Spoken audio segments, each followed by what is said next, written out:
Welcome to another edition of Nevada on the Air. Today's guest is longtime friend Jon Ralston, a CEO of the Nevada Independent, and almost everyone in the state is aware of how this extraordinary digital publication has changed political reporting in the state. And before I begin the discussion, John's going to love this. But I do want to remind you, broadcasters, that this is a nonprofit, and while everyone gets their gossip from Jon and enjoys seeing him and his reporters on MSNBC and CNN, there's bills to be paid. So I want to encourage you to log on to their website, thenevadaindependent.com. Rich, if you could bring that up. And you could push pause right now. I don't think Jon, he won't mind if you push pause right now, and go ahead and make a donation. And I support them. People that depend on sound, accurate political reporting devour the Nevada Independent. I encourage you to do the same and donate as well. So how was that? That was Mitch. I'm done. I'm done. You get to leave now. Whatever you want from now on, you have. I'm going to have you back. You owe me. So, Jon, we've known each other for a long time, and I do have to congratulate you on the Nevada Independent. From where it started, from where it is now, you have a phenomenal group of reporters. They're so respected.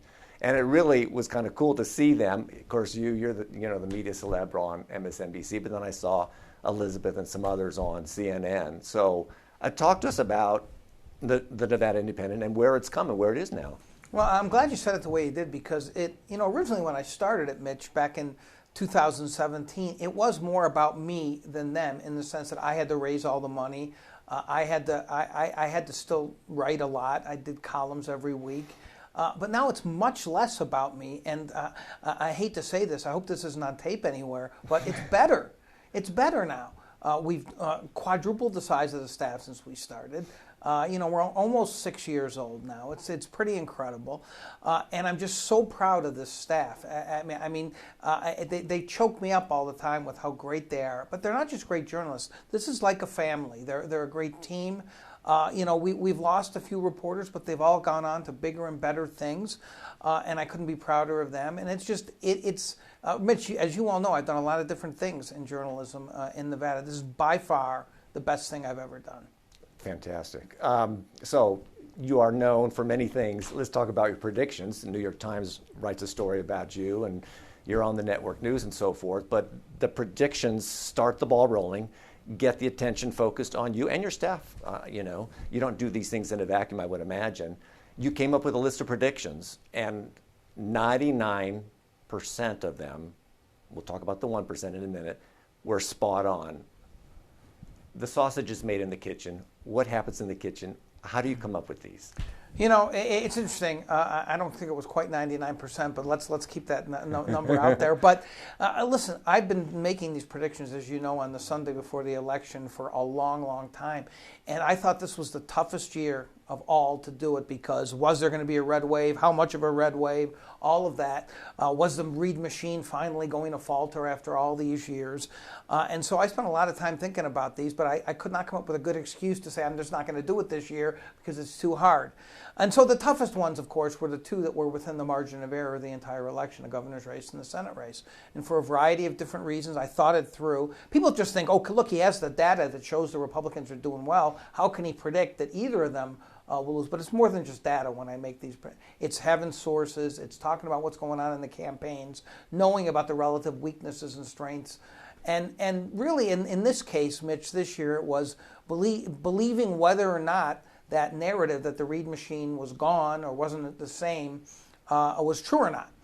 And I essentially came to the conclusion that despite the senators passing last year, the same people were running it. They knew what headwinds they were facing, and they were going to make the best of it in almost every race, which essentially is what I predicted, except I really believe, from talking about Democrats and Republicans, that Susie Lee was going to lose, and the data bore that out. It was becoming closer and closer in terms of the ballots cast. In case people don't know what we're talking about, I tracked the early votes very carefully, and I have for years, and it showed that the margin that she had in her district was really getting tight. So I thought she would lose. And I thought that April Becker, who I don't think is a great candidate, but ran a really good campaign, would beat her. But the top two, for a variety of different reasons that we probably don't have time to go into completely on this podcast, but I can go into some of it if you want, I decided that it was going to be a split at the top. with Lombardo barely beating Sisolak and Catherine Cortez Masto barely holding on to her Senate seat. And I took heat for both of those predictions, especially the Cortez Masto prediction, because the Republicans they weren't just confident, they were cocky that they were going to take her out, most vulnerable incumbent. They had this great candidate with all this money, et cetera. So that was a very difficult pick to make. I thought that there would be a mini red wave of sorts in the legislature. That did not happen. In fact, as you know, the Democrats picked up seats in both houses. And so beyond the governor's race, and I don't think you should discount beyond the governor, because you know better than anybody how powerful the governor is in this state, but this was an utter disaster for the Republicans in this state. When you're bragging about getting the lieutenant governor and the controller, the two most insignificant, powerless state offices, you've got a problem. When the Democrats managed to hang on in the AG and the treasurer's race, and most importantly the Secretary of State's race, and they won all three of those House seats, and they picked up seats in the legislature in a midterm, Mitch. That's a disaster for the Republicans here. I don't want to talk too much about process. I want to get you bleary-eyed on this, but you do more than just early voting, because I saw when you discussed Governor Sisolak's situation, you look back on history, historical trends, how he fared in prior elections, right? I mean, you use a wealth of data. Yeah, I mean, it's contextual, and I do look back on what happened in past elections, and the difference between Steve Sisolak and Catherine Cortez Masto is people really, really hated Steve Sisolak because of what I describe as the COVID hangover. Whether fairly or not, he had to make some very, very difficult decisions that people are still mad about. Whether it was closing schools for too long, putting businesses out of business, or really hurting businesses, the problems with the unemployment system that were exacerbated by the pandemic. And these are things that hit people really, literally where they live, right? And I don't think people got over that. And so there was that. I would never vote for Steve Sisolak under any circumstances. And there was some of that among independents and Democrats too, probably. And still, he almost won. He almost won despite all of that baggage, Mitch. That's the power of the Democratic machine in this state. They almost did it. I know you talked about, you mentioned Rebecca Lamb, I think, on one of your MSNBC interviews, and probably she got all these Twitter followers as a result of that. But it was, in addition to that, what about the impact? I saw some report where students are voting in unprecedented numbers, or the effect of the culinary union. Talk about those other ancillary impacts. Yeah, the age numbers come both from, you can extract that from the data file, and it looks like there was more than people thought of young people voting, although it's still not huge numbers, right? The turnout was still relatively low this time. But the culinary union's impact, culinary union is a cog in the Reid machine, right? It's the Hispanic turnout machine for the Democrats, and they essentially took the position, and they were very open about it. We're going to save the Democrats this time. We are going to do it. And they adapted to the new election system with more mail. They encouraged their members to fill out their ballots and go put them in drop boxes, and it's clear that paid off. Curing ballots, too, as well. And curing ballots, meaning fixing mailed ballots that didn't have proper signatures or left off information. And that's all become controversial, and people think the system should be reformed, and maybe it should. But the point is that machine adapted to the new system. They won under the old system with very few mail ballots. They won under the new system under mail ballots. And for Republicans, including Adam Laxalt, making excuses now, that's why I lost. How do they explain how Joe Lombardo won then? Right? I mean, so that argument doesn't hold water at all. There should be a robust debate, and I hope there will be in the legislature, about whether this is the best system, and whether, you couldn't have me on this podcast until, the election should have been long over, right? And election day should be an election day, not election week. We've heard all these things, and they should be talked about. But the law is the law, the system is the system, and so they won fair and square in the Senate race, and lost fair and square in the governor's race. You're a proud Nevadan. You love #WeMatter. But let's talk about the fact that hundreds of thousands of Nevadans voted for election deniers. There's been evidence, documentation to show that the prior election was not fraudulent. We know for a fact it wasn't fraudulent in Nevada because the Republican Secretary of State, Barbara Sagaski, has emphasized over and over again that it wasn't fraudulent. Was that disconcerting to know that that many Nevadans would vote for people that denied the last election? I shake my head every time I look at those returns, Mitch. I mean, the lead election denier in the state was Adam Laxalt, who ran for the Senate, and he got almost 500,000 votes. Michelle Fiore and Jim Marchant, who were two election deniers who ran for statewide office, got more than 450,000 votes. And there's all this talk now about how finally these election deniers lost, the sea is changing the other way, all is going to be well again, democracy is safe. They all almost won, Mitch. And so I don't think that narrative really holds up. And if Trump is going to be running again, he is going to bring back that narrative. And so it's going to be, again, you have 70% of the Republican Party in polls, members say the election was stolen, with no evidence that that happened at all, not just in Nevada, but anywhere. And so, yeah, I think it's a good thing that these election deniers lost. But do I think that the problem with American democracy is over? Not by a long shot. Well, we know Mr. Trump has announced whether he's going to stay in the race. I think that's probably what you're alluding to. And how does that affect the Republican Party nationally? I understand Democrats are subtly, maybe not so subtly, gleeful over that prospect because of what happened in the last election. I don't think they should be gleeful, by the way. He could win again. And so I personally don't think he'll end up being on the ballot. My gut has told me for a long time that he won't run, no matter whether he said he's going to run or not. You and I both know an announcement this early means very, very little. He's trying to clear the field, scare people, insulate himself potentially from prosecution. Whatever reason he's doing it, I don't believe he's going to be on the ballot. But he's going to be talking a lot, right? And so you're going to have a civil war within the Republican Party because there are a lot of Republicans who, want to win. And while Trump might be able to win, it's much more dicey for him, a lot of Republicans think, than someone like a Ron DeSantis, who is Trump without all the baggage they think. But it's interesting whether there's going to be a civil war inside the Democratic Party as well. If Biden, as I believe, decides not to run, who is going to be the nominee? And there will be far left candidates and more moderate candidates. And if they nominate someone too far left, they're going to have problems. Let's talk about nationally just for a second. We'll return to Nevada because Republicans did score some, I believe, in Miami-Dade, South Florida, and then in New York. Go Buffalo. Now, isolated pockets of successes really don't spell a trend, but can you make anything out of those? Does it hold some hope for the Republican Party? Well, I suppose there is. Now, I don't know nearly enough about the internal dynamics of those races as I do what happened in Nevada. And, of course, I read a lot about it. But, I mean, the Republicans were confident that they could win the governorship in New York, which would have been unheard of right now. And they didn't win. And so that was the most important race for them. And so, there are going to be pockets of success, as you describe it. But, the Republican Party has a problem. You just had Rick Scott, who was the head of the National Republican Senatorial Committee, who had a disastrous year in losing all of these swing races, and he may yet lose another one in Georgia, which is yet to be resolved, running against Mitch McConnell and losing very, very badly. I mean, Mitch, only in politics could you have a disastrous year and then ask for a promotion. That's where they are right now. So I think they're going to have their convulsions. Where it ends up, it'll be interesting to see how much distancing, if at all, they try to do from Trump. Because there's a danger in doing that too, right? Because he won't take that lying down.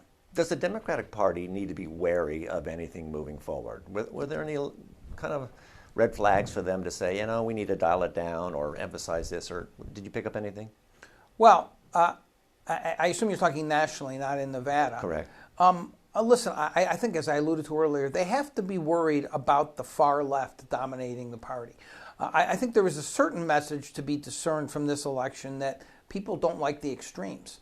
And so if you nominate a far left candidate, if you're the Democrats in 2024, you are going to give someone like Ron DeSantis, who may or may not be the nominee, but if he is, a real opening. Because I don't think people buy into socialism and all the other things that the far left talks about. And so, listen, that's the problem in this country. Mitch, you and I go way back. We remember the Nevada legislature when it wasn't so polarized and where people actually talked to each other and where Joe Dini and Bill Raggio, who were very different men, could hash things out as the leaders of the legislature. When you had moderates who didn't have to worry about being primaried by nuts to the left or the right of them who could beat them in a primary. The world has changed.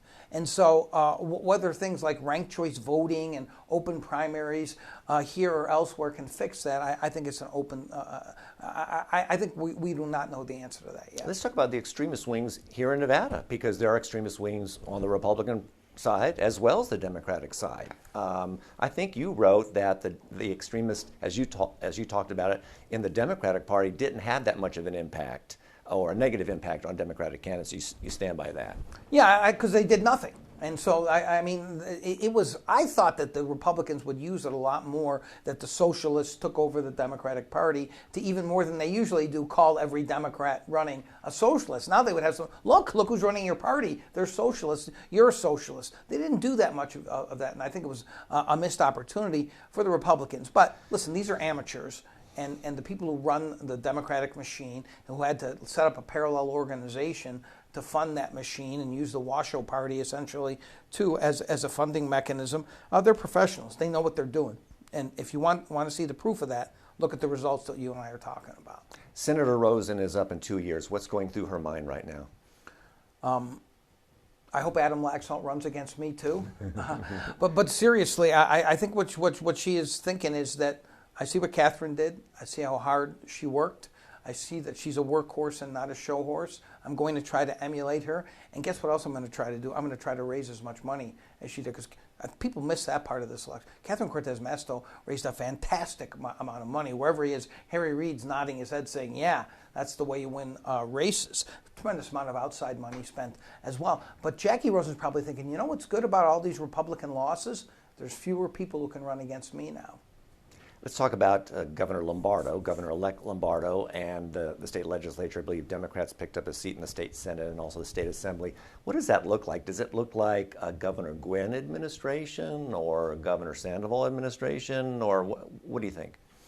I think Joe Lombardo is a blank slate. I think he knows very little about state issues, and I think he knows very little about state government. Now, the same could arguably have been said about Steve Sisolak or Kenny Gwynn, whom you mentioned, when they became a governor. But Gwynn had a lot of experience, right, in civic affairs and knew a lot of people and was friends with a lot of governors, so he had some knowledge going in. Sisolak had been in politics for a long time, had some knowledge. Joe Lombardo was a cop, a sheriff, who decided to run for governor and had to suddenly get up to speed. And I don't think he's completely up to speed, and I don't think he would argue with me saying that. Who's going to help him get up to speed? Who is he going to hire to be his top aides?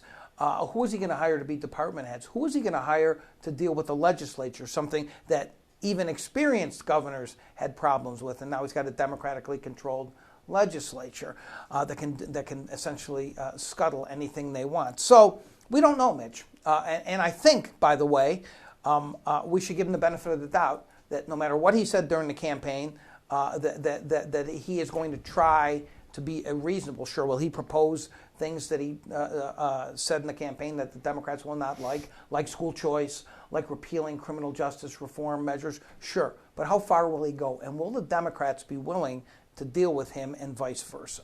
I think you tweeted out, or maybe Riley tweeted out, his transition team. And familiar, this is a little inside baseball, but bear with us a little bit. You know, Tina Quigley, Jeremy Aguero was on there, Ryan Irwin was on there. Those are pretty impressive names, respected people. It looks like he's kind of broadening his perspective a little bit. What do you think about that list? I think it's a pretty good transition team. Ryan Irwin is the guy who orchestrated his campaign victory and deserves a tremendous amount of credit for that. Tina Quigley, who's been in local government, now is with LVGEA. You mentioned Jeremy Aguero is one of the smartest guys in the state. A lot of people have mentioned Jeremy Aguero as a possible chief of staff. He's not that nuts, and so I don't think he's going to do that. But I think that's going to be a big signal. Let's watch and see who he hires as his chief of staff, because I think then we'll know whether he's taking this really seriously or he's trying to pay back someone or hire somebody to appeal to the base. But if you look at the transition team, you just mentioned a few of the names. There's probably a dozen people on that list. It's a pretty solid list. I don't know if it means that much, Mitch. You know, do you remember who was on Steve Sisolak's transition team? I don't, except Joe Lombardo was on that transition team. Wow. One last question, that is, we're looking at Susie Lee, we're looking at Stephen Horsford and Dina Titus in probably a Republican-led House of Representatives. How do they fit in there? And maybe the larger question is, does Congressman Mark Amodei, a Republican, get a plum committee assignment that would benefit Nevada?